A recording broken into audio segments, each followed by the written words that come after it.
I don't even know where we are anymore. I just We're at the bar.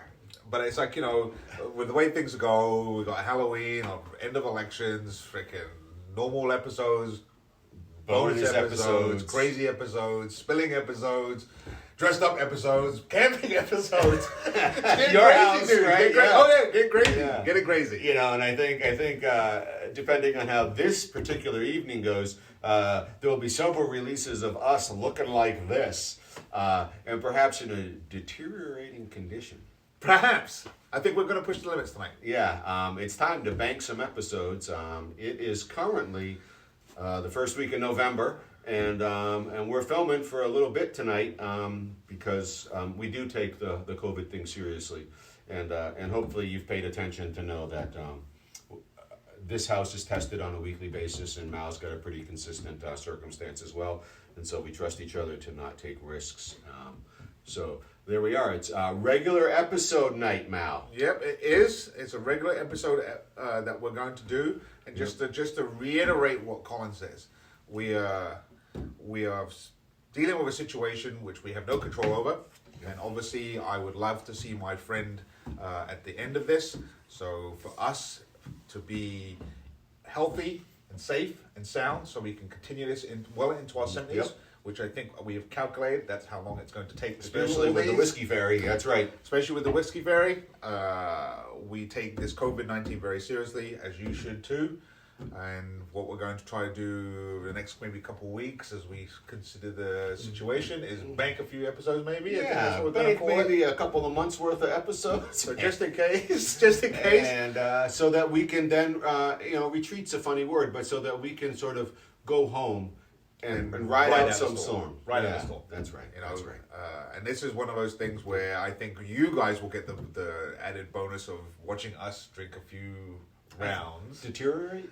Perhaps deteriorate. Yeah. but we may string together a couple episodes, 3 or 4 episodes, 5 episodes. Pay attention to the shirts. Pay attention to the shirts. I'm going to go a little different. There's going to be one button down, so it's like, is he changing? The shirt, the change? But I will promise you this. Throughout all the episodes, we will always be honest about the way we think about things. No choice. No choice. Honesty is that thing, right? That periodically is measured by circumstance, and you are found out to be telling the truth or not. Correct. And it's just much easier in life to tell the truth and not have to remember what you said. And quite frankly, when it comes to the scotches that you have in this bar, I don't really need to lie about any of them.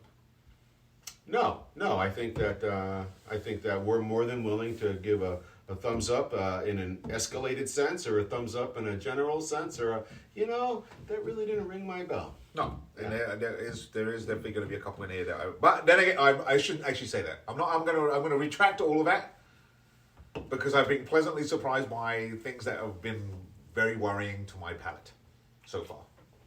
Yeah. So back to where we are. We're back in the bar. We're a regular episode. So for viewers out there, you know exactly what's going to happen. I'm going to look at this guy. He's going to look at his phone and magically, if we flash, pull out a number, go around this bar, count multiple times, make mistakes most likely. Oh my gosh. And pull a ball, and we're going to pop it. We're going to give you our honest opinion on that. Yep. That's about as much as I can. And flash, again, there are no numbers labeled to give us any shortcuts. So we may end up in a count off.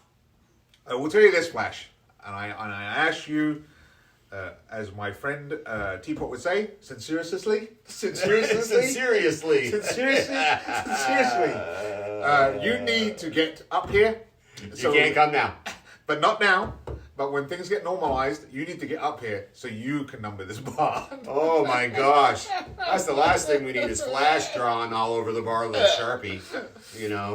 But Flash, we got some Flash cards that you can label, and we can do milestones across the whiskey racks. That would be really cool. So Mal, I've got it plugged in. Spin it up. Let's do what we do best. best. We're gonna generate it. Here we go. Drinking the whiskeys in the bar because we're over 50, and why would we want to die with these bottles? We didn't even try some, so we're going for it. We are going for it, all the way to the end. All right, it's spinning.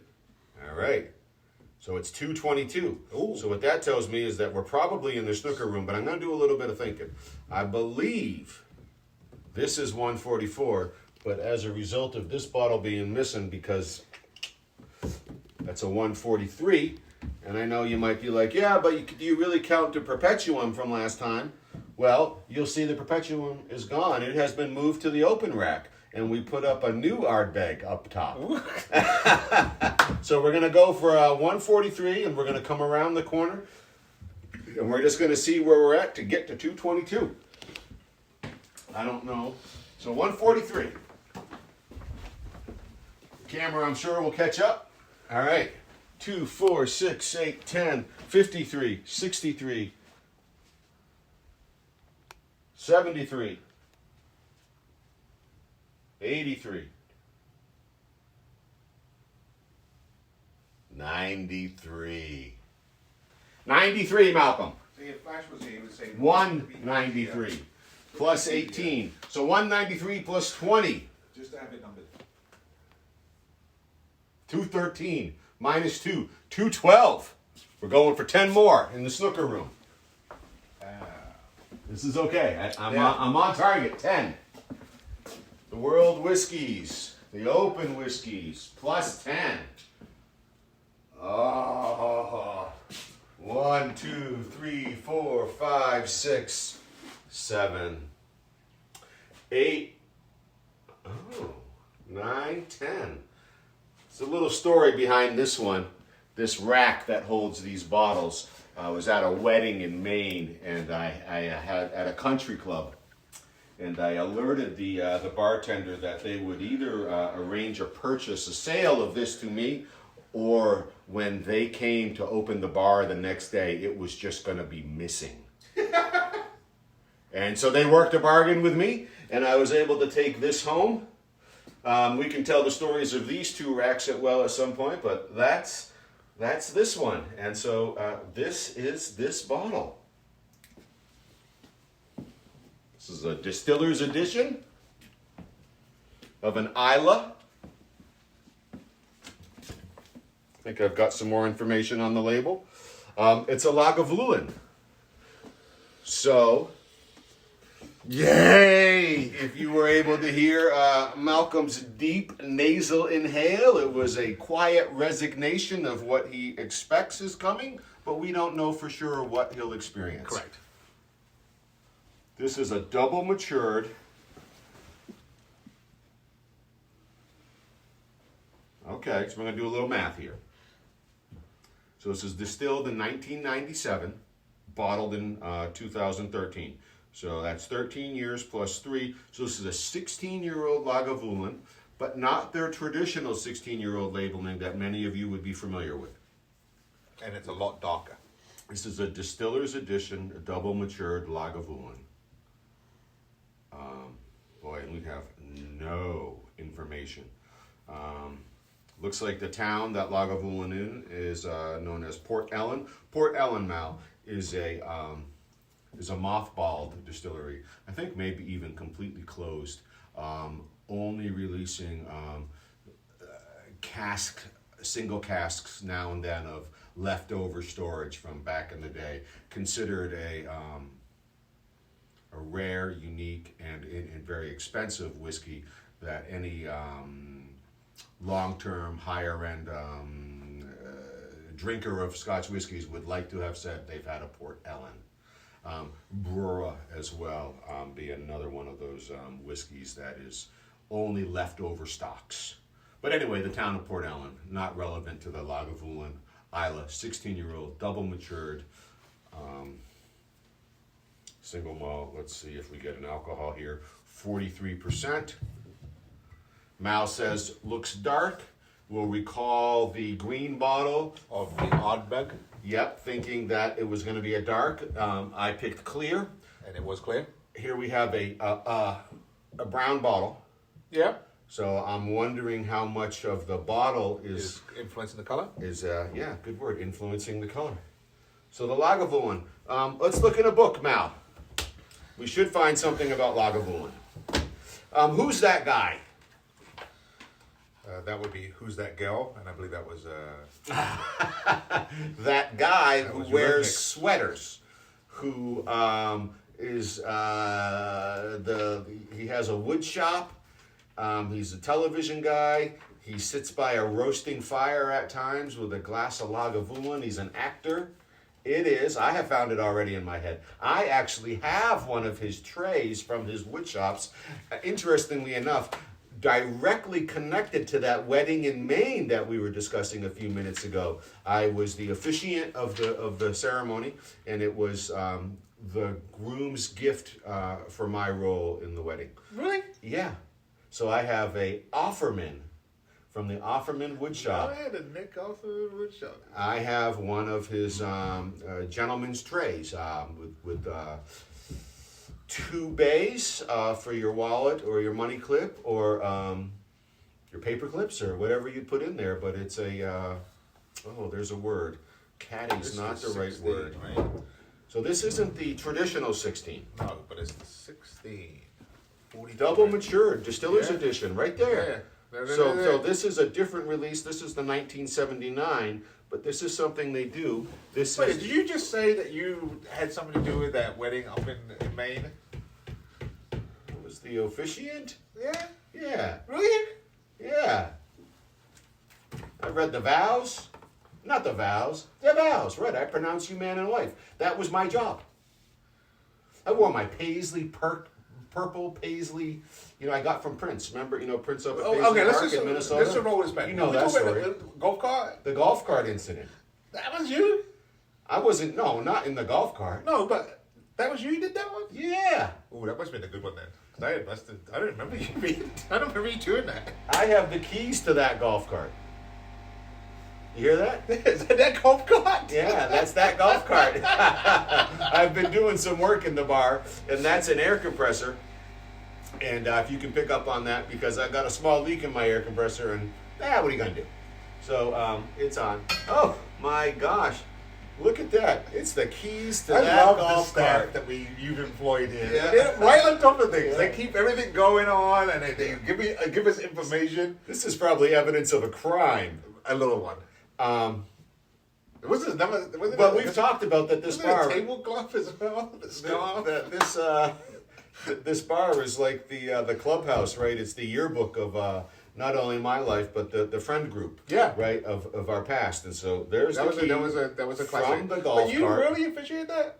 Yeah, God, I must have been drunk. yeah.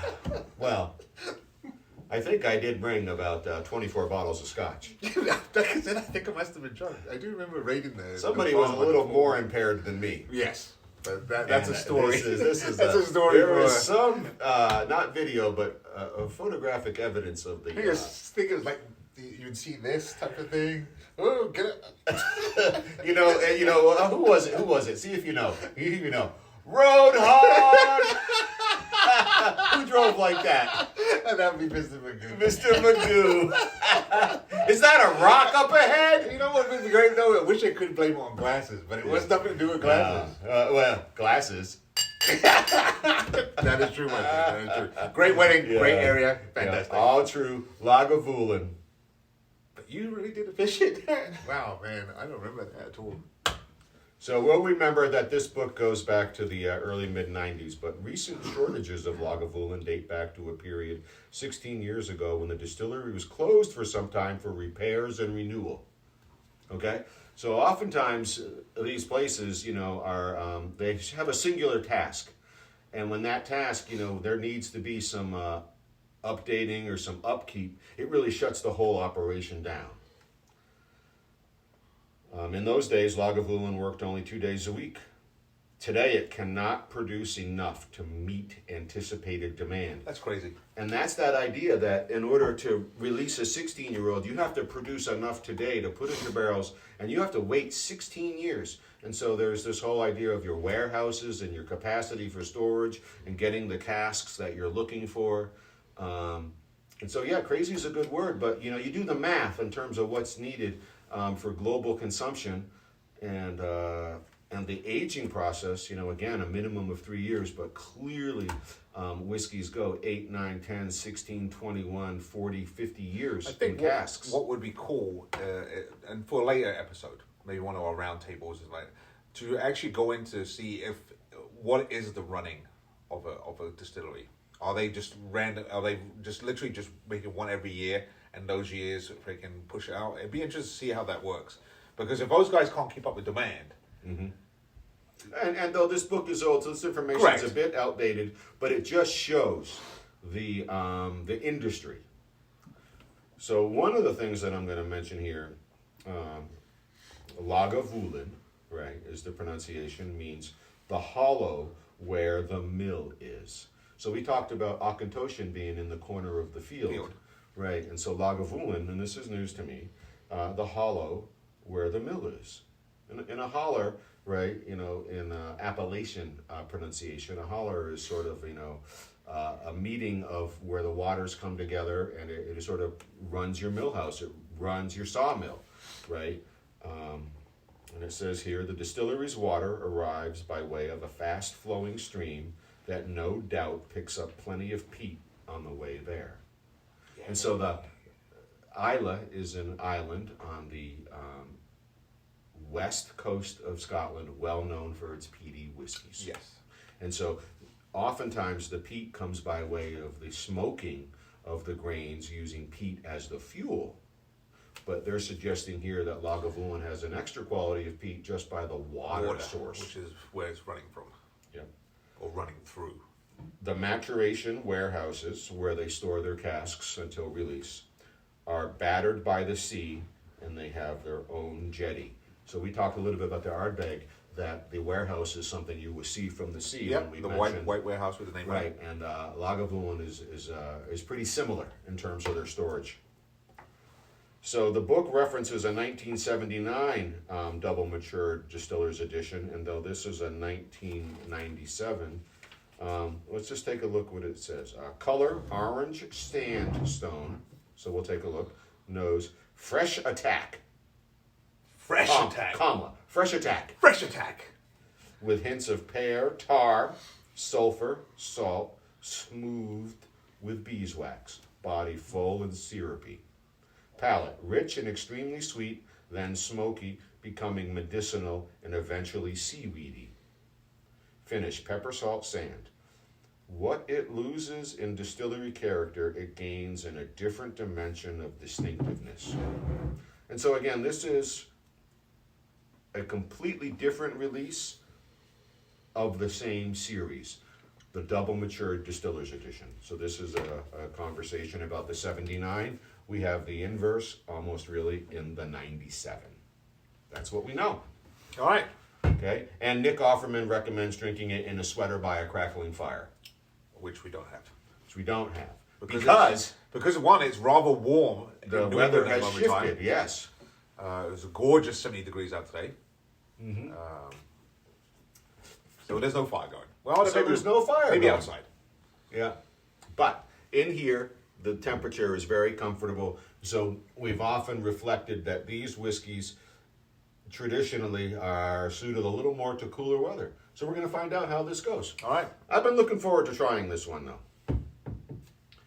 I have a tax stamp, but I don't think I have a year as to when I purchased it.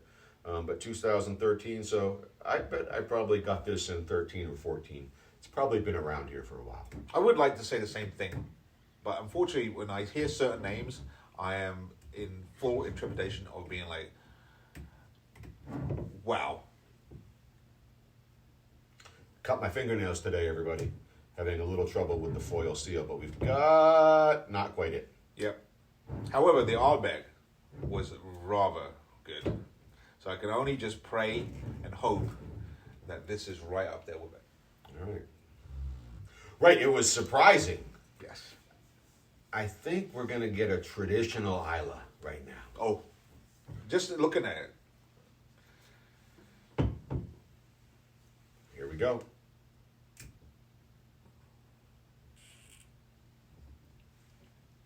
It's hanging on. Oh, that's feisty. What was it? Sharp attack? Sharp attack. Sharp. Bam! That was it. That was a sharp attack. Yeah.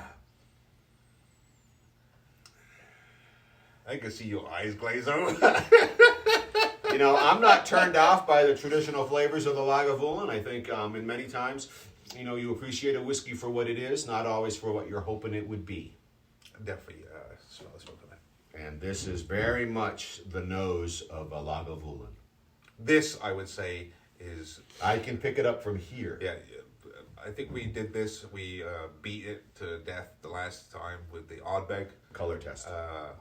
But this one is going to be by the fire, with the fire, smoking the fire. In the fire. Fire. You might as well bring your chair over and put it in the fire. Yeah, this one's got a lot. This one's got a lot to it. It's got a lot that I would not gravitate to. So double matured, I believe in this case would mean that the cask that they chose to put this in, they had extra casks of those. And so when they felt they achieved the flavor they were looking for from that cask, they put it in that same cask again, but a new version of it, so that it would pick up on the round of flavors freshly again after having built up the foundation of the flavors from the first casking. That's how I read double matured. I will say the color is like what I would think when you think of Scotch or whiskey in a glass. It's almost a perfect color. It's a classic Scotch color. It's very much a classic Scotch color. It's a deep golden. It's got reds. Yeah, right. It's almost a dark-haired ginger. Yeah. Okay, that makes a lot of sense. Well, there are some pale ginger in this world. Oh yeah. This is a dark fake gingers. Yeah. So I don't know if that's offensive to anybody, but this is my really being concerned face. He was concerned. All right. We just try to be honest here. Let's do this. Using common language. I'm shaking. So the nose is... You pick up But it's also pretty... No, subtle's not the right word. It's not aggressive. No, but you definitely, as soon as you start to inhale, you can take that all in. But you know it's there, but it's not too much on the nose. There's no singeing of the sinus or anything along those lines. It's very calm.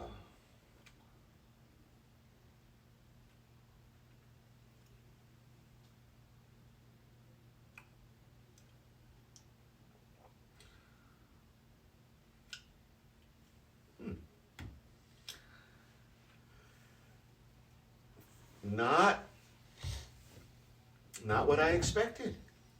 No, again, I am my intrepidation has been dashed again because, and I don't know how to put this one. Quite frankly, this is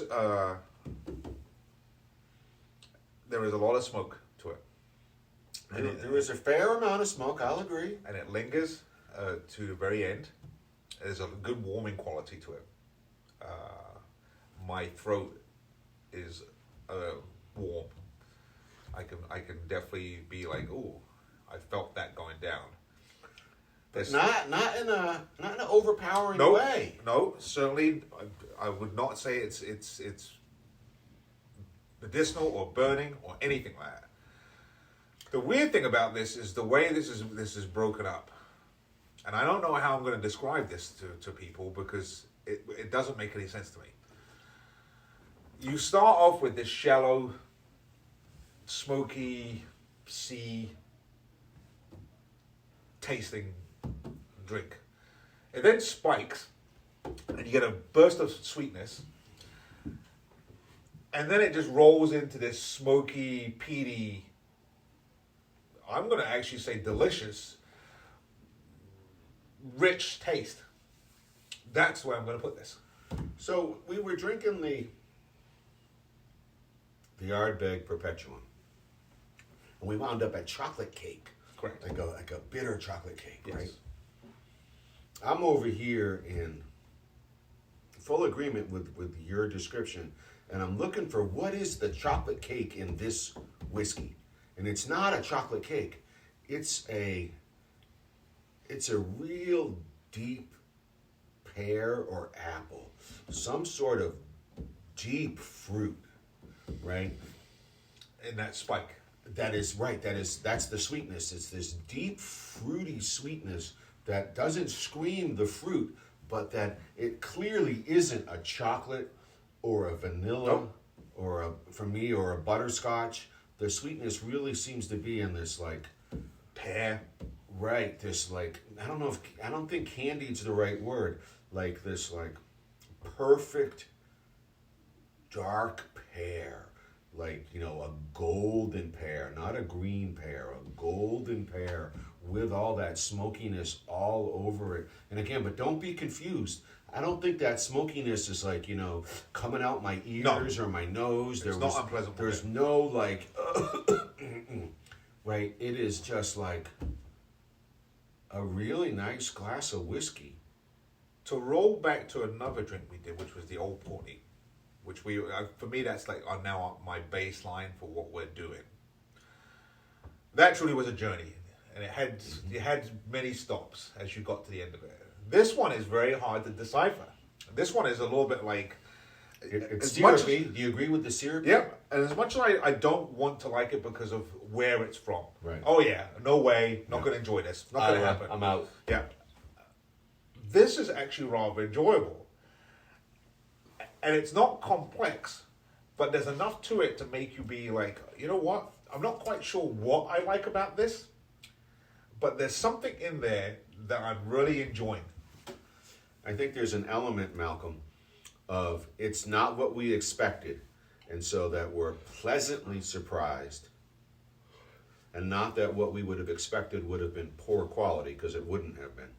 But it just shows the range that Scotch whiskey can take you on, the journey Yeah. it can take you on, that is, Because I really can't figure this out.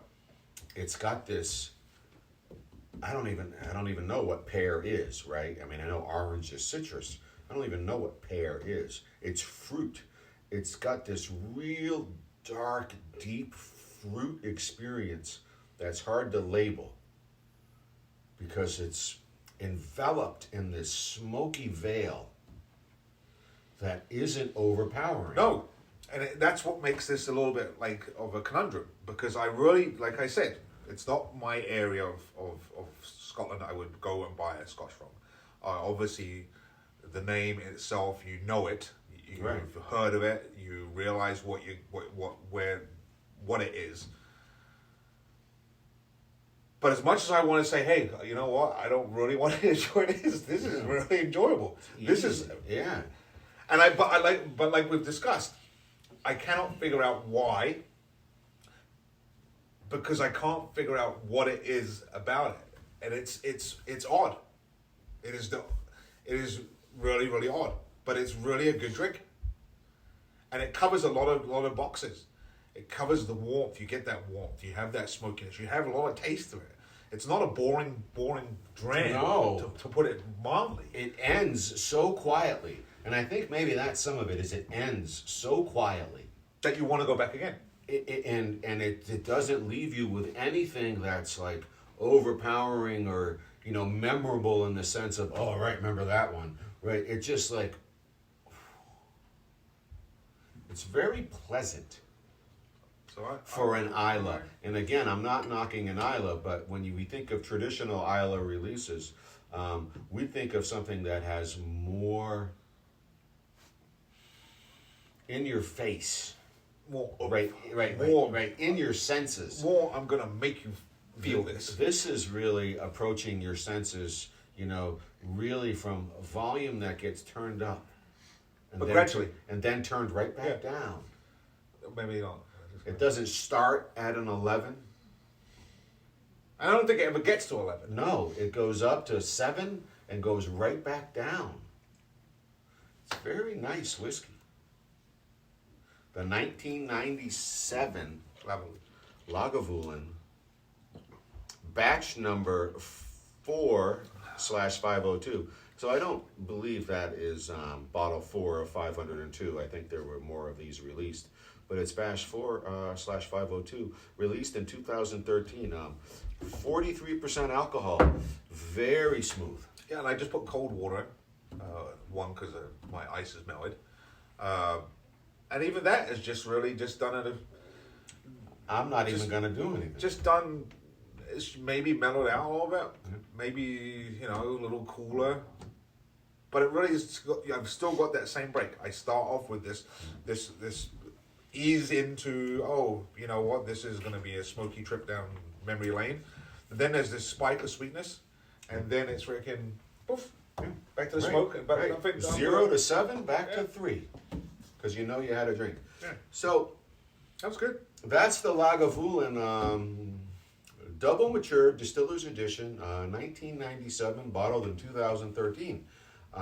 Again, preconceived notions should usually be thrown out the window in the world of Scotch whiskey. Out. Unless it's something you've had. So don't think of this thing you're about to try because it's related to something you've had before is going to be like what you've had before. We've just experienced that disconnect. Yep. And I think we approve of it. So, Malcolm, in Thailand, they have a couple of ways to say cheers, good luck, you're my friend, and whatnot. And if we were just like saying something in terms of a kind statement to each other and we weren't drinking, and it may sound like an American rapper. In the house. Woo woo. But we would say Chalk D. But because we're drinking, cheers in Thailand, and this requires that the glasses touch. So custom is important. We would say Chong Chong Gao. Gao.